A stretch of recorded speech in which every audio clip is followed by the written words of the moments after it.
Open to authority. Figures of speech. Once there were two people facing the exact same circumstances. One of them was frightened, disappointed, worried, embarrassed, argumentative, and angry. The other was calm, clear, open, present, and receptive.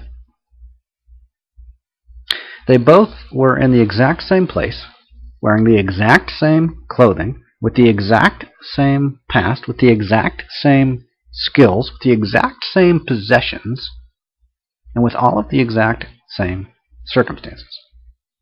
The most obvious difference was simply one of language.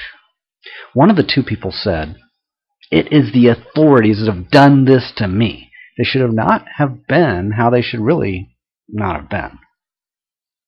Seriously, they should not have been how they really should not have been.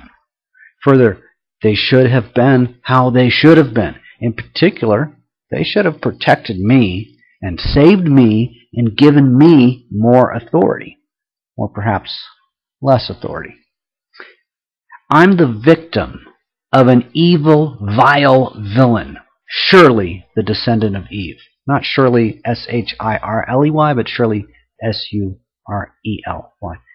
I'm the victim of an evil, vile enemy, surely the descendant of Eve. The enemy is to blame. The devil has cheated me and overwhelmed me, blocked me from the victory that I deserve. By the way, I did everything right, and yet there must have been some kind of mistake. After all, how else did I get these pathetic results? Someone else must have made a terrible mistake, because I know that I did everything exactly right. Obviously, God has forsaken me. God has condemned me, and wrongly. It was a mistake. God needs to apologize. Anyway, God has nothing but ill will for me. He's just out to frame me, to give me a bad reputation out of jealousy. I can tell that God has nothing but ill will for me because I'm very scared of God. Not that I would ever tell you or show it. Anyway, the other person, that was like one of the people, what the kind of thing they would say. The other person did not say any of those things. The other person instead reported the following incident. Well, there I was just traveling down the road, riding along, talking to myself, as usual, when suddenly God showed up. By the way, that kind of thing happens to me a lot, but what really surprised me is that this time God immediately apologized to me. God told me that God is the one who had made me all stubborn and rebellious and neurotic and paranoid, and that I had no choice in the matter.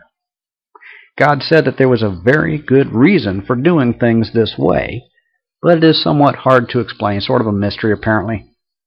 Anyway, God had just been testing me all along. I passed. I just did not know it.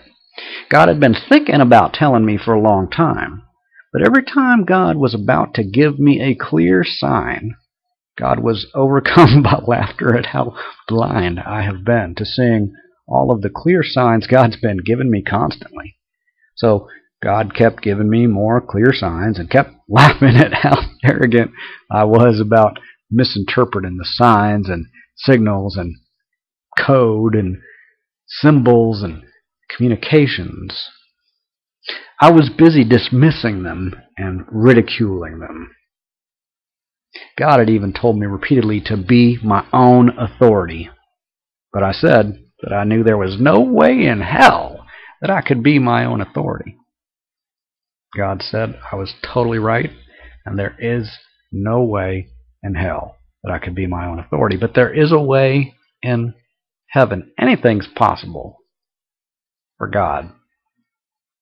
There is a way in heaven, and I'd been in heaven all along.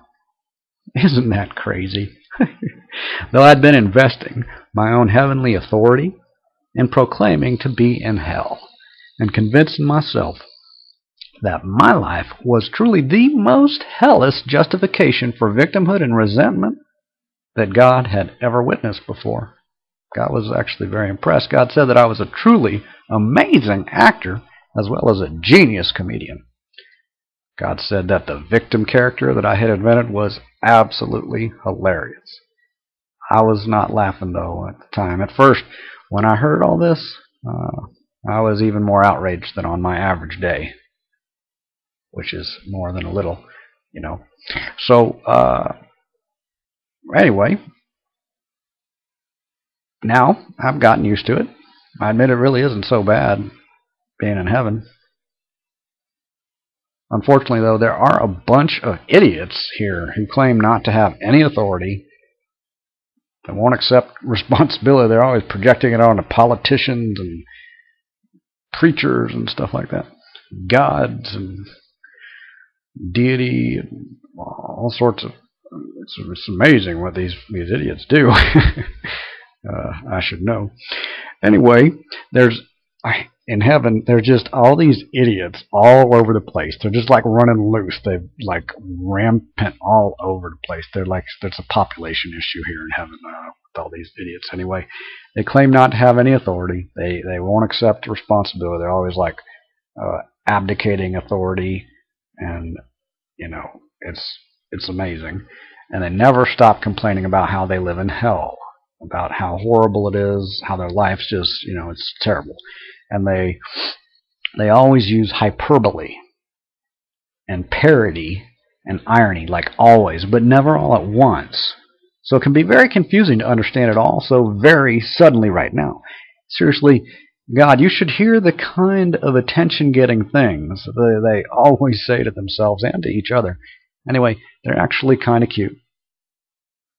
You know, once you get used to it, they're kind of cute. It reminds me of this one video that I saw on YouTube of a puppy growling at a mirror. You should click it right down there. It's pretty funny. About 1 minute long. Anyway, this has been Open to Authority Figures of Speech.